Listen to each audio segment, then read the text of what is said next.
tudo bem com vocês? Eu sou a Lívia Santana, você está no Check-in Virtual. E no vídeo de hoje eu quero falar sobre alguns narradores que eu acho muito interessantes na literatura, alguns narradores muito instigantes. E vocês vão ver que aqui no vídeo eu acabei selecionando, na maioria das vezes, uns narradores nada confiáveis.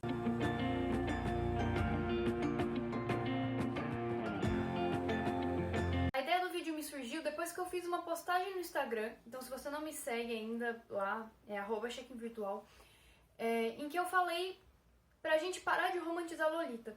E aí muita gente acabou confundindo no post o narrador de Lolita com o autor de Lolita, que é Vladimir Nabokov, e acabou tendo a impressão de que o autor de Lolita romantizava uma relação abusiva. Eu, quando li Lolita, também tive essa impressão. Eu tive essa ideia desconstruída após assistir o vídeo resenha da Mallory do Literaturice, que estudou, se formou em estudos literários, então tem uma opinião muito mais forte, muito mais acadêmica que a minha.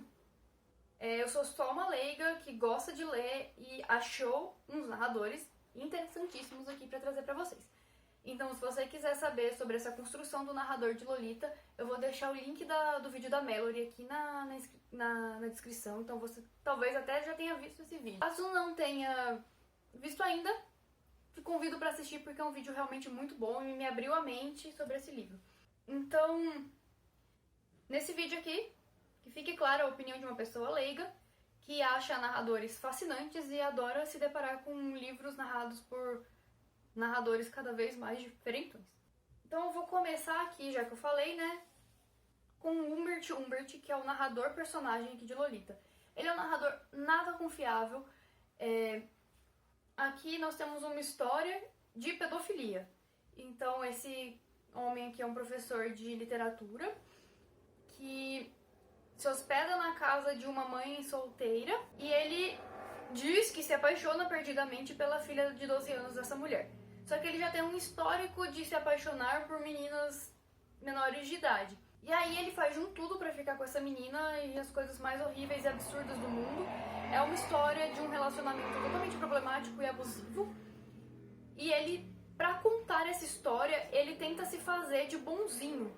Só que no decorrer da narrativa a gente vai catando as mentiras dele aqui no caminho, vendo como que ele é manipulador, como que ele é horrível, como que ele é péssimo. E aí no meio dessas manipulações você consegue até perceber a crítica do autor aí em cima disso, porque ele tá romantizando, ele tá tentando contar uma história que não tem nem lado, não existe o lado do abusador. Ele é errado e ponto. Um outro narrador que eu achei muito interessante, nesse caso não podemos nem dizer assim, se é um narrador confiável ou não, talvez não seja nem confiável, mas ele é no mínimo inusitado. É o biógrafo de Orlando, da Virginia Woolf. Não tem um livro aqui pra mostrar, porque eu li em versão digital, então a capinha tem em algum lugar. Este narrador, primeiro que na tradução para o português, nós não temos o gênero neutro, então o biógrafo ficou traduzido para o masculino, mas eu acredito que no inglês ele não tenha nem gênero. O biógrafo, diferente de um biógrafo, ele se intromete na narrativa, ele faz comentários, ele julga, ele dá juízo de valor, ele comemora, ele se entristece. Ele não é um biógrafo, de forma alguma. E, Orlando não existiu, ele é uma criação, ele é um personagem, então não pode existir um biógrafo nessa história. Mas a Virginia Woolf construiu o livro como se fosse de uma pessoa real, e o biógrafo acaba se tornando também, de certa forma, um personagem, um narrador personagem. Um outro narrador que eu acho um tanto inusitado é a Morte, da menina que roubava livros. A Morte conta essa história e é um narrador muito apropriado para a história da menina que roubava livros, porque nós temos um livro no contexto da Segunda Guerra Mundial e no contexto do Holocausto. Então é um período em que houveram muitas mortes, e a morte, lógico, que estaria ativa, e por que não seria ela que contaria uma história neste contexto? O Brás Cubas é um outro narrador que eu gosto muito, de Memórias Póstumas de Brás Cubas, do Machado de Assis. Aliás, o Machado de Assis é mestre em fazer narradores fenomenais. O Brás Cubas é um narrador cadáver, então aqui é uma pequena diferença entre a Morte, Ali será a Morte, aqui é um cadáver que narra a sua própria história. Brás Cubas também não é confiável, porque ele é um narrador personagem que se intromete muito, mas ele é irônico, ele é sarcástico, ele faz as coisas do jeito que ele quer e tem, assim, digamos, muitas inovações no enredo, porque, enfim, ele pode. O livro é resumido em ele faz esse tipo de coisa porque ele pode, e o Brás Cubas reflete muito isso. Então ele é um narrador cadáver simplesmente porque ele pode.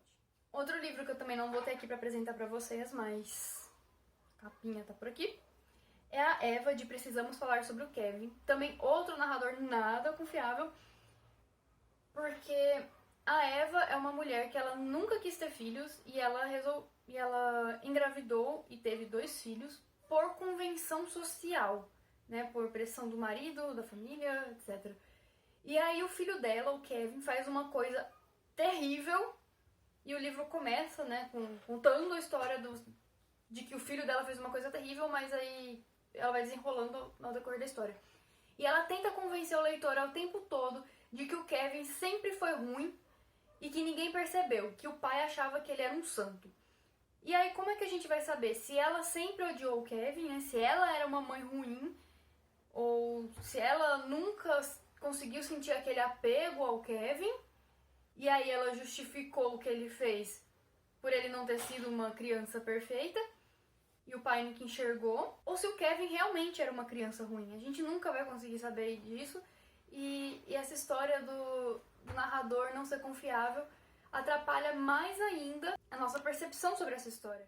Mais um livro que eu não tenho aqui é o Clube da Luta. Nós temos o narrador, e que ele vai contando a história do Clube da Luta, a história dele com o Clube da Luta, e aí essa história começa a ficar um tanto quanto confusa, ele está num lugar, daqui a pouco ele não está mais, ele tem uma personalidade, daqui a pouco ele não tem mais, ele é um narrador personagem, o livro é narrado em primeira pessoa. E aí no final nós temos uma revelação do porquê disso, do porquê dessas estranhezas do enredo. Quem assistiu o filme vai perceber isso muito bem, eu acho que o filme deixou ainda mais claro essa falta de confiança que a gente tem no narrador. E é um livro que eu super recomendo, faz tempo que eu li, mas vale muito a pena, rapidinho. Um narrador que eu não digo nem que não seja confiável, mas ele é no mínimo inusitado. É o Holden Caulfield, do Apanhador no Campo de Centeio. O Holden, ele é um adolescente que faz críticas na linguagem de um adolescente, mas o teor das críticas dele são muito adultas. O Holden, ele critica a sociedade em que ele vive, a bolha em que ele vive, e ele faz críticas muito duras, muito pesadas. Ele reconhece a posição em que ele está, para daí sim tecer as críticas dele. É uma mentalidade muito madura para um adolescente que é considerado rebelde, que é considerado, sei lá, o pior da sua espécie, digamos assim. Que o Holden, ele é considerado um adolescente muito ruim, um mau aluno, relaxado, ele mata a aula, ele foge da escola.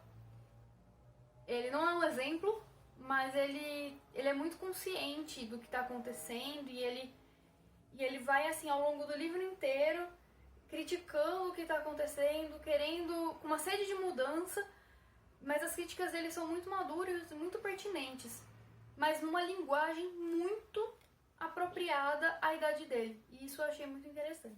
Para finalizar, eu não poderia deixar de falar do Bentinho, de Dom Casmurro, que nunca vai deixar a gente dormir em paz sem saber se Capitu traiu ou não traiu. O Bentinho é um narrador nada confiável também, a gente nunca vai saber o que se passou pela cabeça dele.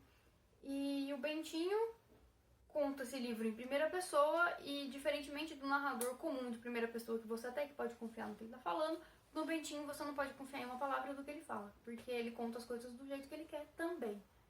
Mais ou menos como o Brás Cubas, porque ele pode, mas um pouco menos, porque ele parece ter um grau aí de perturbação mental, ele parece ver coisa onde não tem, e ele aumenta muitas coisas, e enfim, a gente nunca vai saber se Capitu traiu ou não, porque o Bentinho é um narrador não confiável. Eu espero que vocês tenham gostado do vídeo. Se você gostou, não esquece de deixar seu like aqui embaixo, de se inscrever no canal para não perder nenhuma notificação e de ativar o sininho também, porque senão o YouTube não te entrega o vídeo.